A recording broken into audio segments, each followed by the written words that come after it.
terjadi di Jalan Tanjung Bubuk,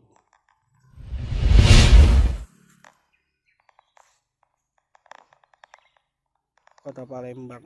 Ini tepatnya di daerah kawasan Macan Lindungan masuk dalam lagi. Ini merupakan jalan provinsi yang menghubungkan dua kelurahan, kelurahan IB1 sama kecamatan IB1 sama Gandus.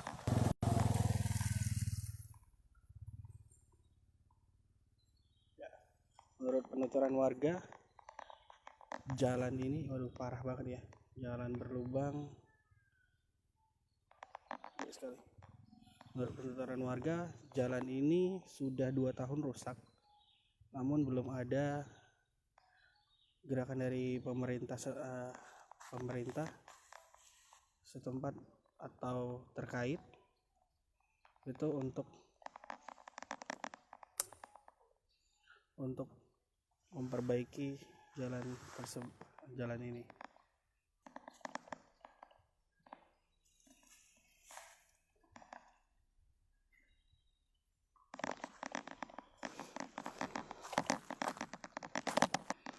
Dari keterangan warga juga, di jalan ini sudah banyak memakan korban, mulai dari menggunakan kendaraan roda 2 sampai roda 4 yang tergelincir melewati jalan sini.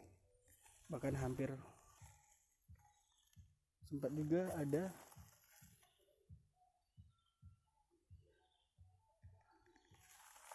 dari pemerintahan yang meninjau sini, namun tidak ada tindak lanjutnya.